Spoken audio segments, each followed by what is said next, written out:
noite.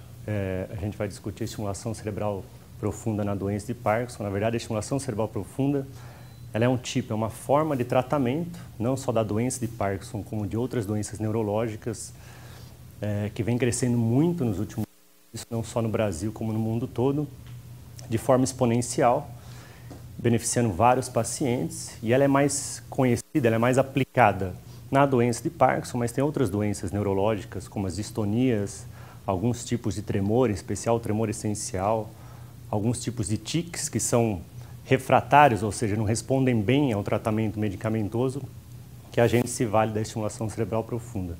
Mais recentemente, algumas doenças psiquiátricas, em especial o transtorno obsessivo compulsivo, também a gente tem utilizado a estimulação cerebral profunda. Então, quando a gente fala da estimulação na doença de Parkinson, as duas questões chaves são, quer dizer, por que foi necessário surgir a estimulação cerebral profunda, ou seja, que contexto que ela foi necessária no rol de tratamento da doença e quais são os efeitos da estimulação sobre os sintomas motores da doença de Parkinson. Essas são as questões chaves. O contexto, esse ano 2017, completa exatos 200 anos da primeira descrição da doença de Parkinson, foi em 1817, por James Parkinson, que era um médico inglês. Interessante que ele descreveu a doença andando pelas ruas de Londres, ele observou algum grupo de pessoas que tinham características clínicas peculiares, que era uma marcha lenta, geralmente o tronco fletido para frente, uma face inexpressiva e essa lentidão dos movimentos associada a um tremor característico do Parkinson, que é um tremor de repouso com uma frequência baixa. E isso, anos depois, como todos sabem, foi denominada doença de Parkinson. E o interessante aqui é que, depois da descrição, no século XIX, durante muito tempo, muitos anos, praticamente 150 anos depois, não se tinha um tratamento efetivo, ou seja, tentou-se alguns remédios, inclusive algumas cirurgias, sem controle efetivo dos sintomas. Até que na década de 60, ou seja, mais ou menos 50 anos atrás, foi sintetizada a levodopa. A levodopa foi um marco no tratamento da doença de Parkinson. Ela tem uma resposta muito importante, inclusive foi ilustrada nesse filme, que é O Tempo de Despertar. Era o despertar daquelas pessoas que estavam muitas vezes restritas à cadeira ou acamados, com uma imobilidade muito grande, já que a doença de Parkinson é uma doença progressiva, ela é crônica, e ela é neurodegenerativa, ou seja, ela tende a piorar.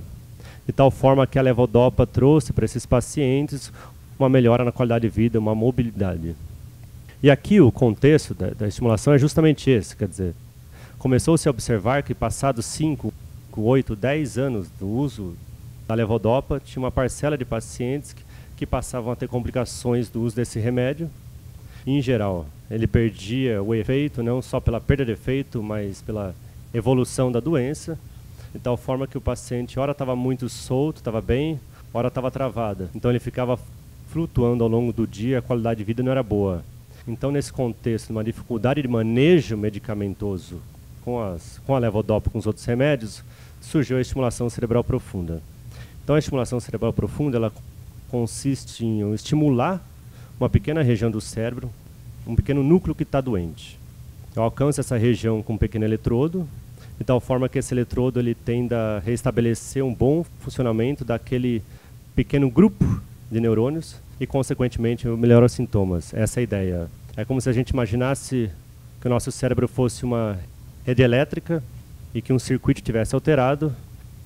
Eu ajustando esse circuito com estimulação, eu consigo melhorar o funcionamento e melhorar os sintomas. E hoje a gente sabe, com os avanços da ciência, vários circuitos podem estar alterados em diversas doenças. Então a tendência é crescer a aplicação da estimulação para outras doenças. E ela fica 24 horas por dia ligada, de tal forma que eu consiga melhorar a flutuação desses pacientes.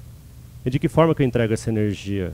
A gente geralmente coloca a gente chama de gerador de pulso, que é como se fosse um marca-passo na região torácica do paciente. Através de uma pequena conexão, a gente tem essa liberação de energia para essa pequena região cerebral. Isso fica estimulando. Quem controla essa energia é o médico neurologista.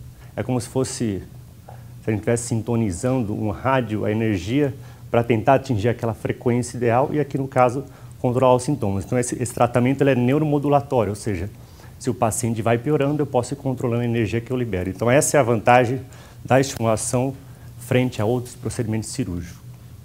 Aqui um paciente, para ilustrar para vocês, à esquerda a estimulação desligada e a direita ligada.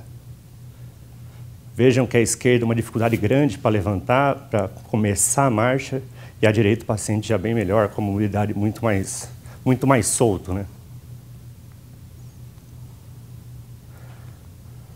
Aqui é um paciente com uma forma mais tremulante da doença. Vejam vocês, um tremor importante à direita e à esquerda também, inclusive na face, na mandíbula. Esse é um paciente que a gente tenta controlar com remédio, mas não tem uma resposta muito adequada. E aí, quando a gente liga a estimulação, o efeito é extremamente importante, não só no tremor do paciente, mas também na velocidade do movimento, inclusive a face fica com uma expressão melhor. Então, esse é o efeito da estimulação cerebral profunda em pacientes que tentou-se um tratamento medicamentoso, mas a resposta não foi adequada. Essa é a ideia. E como eu disse, o tratamento nos últimos anos, principalmente nos últimos 5, 6 anos, vem crescendo de forma exponencial. Hoje tem cerca de 150 mil pacientes pelo mundo que já foram submetidos à terapia. A tendência é crescer, quer dizer, com o crescimento de novos centros especializados, novos neurologistas e neurocirurgiões especializados, associado ao conhecimento melhor desses circuitos que podem estar alterados, a gente consegue expandir aplicações e beneficiar mais pacientes. E o importante, quer dizer, a escolha do paciente, a seleção, ela tem que ser bastante criteriosa.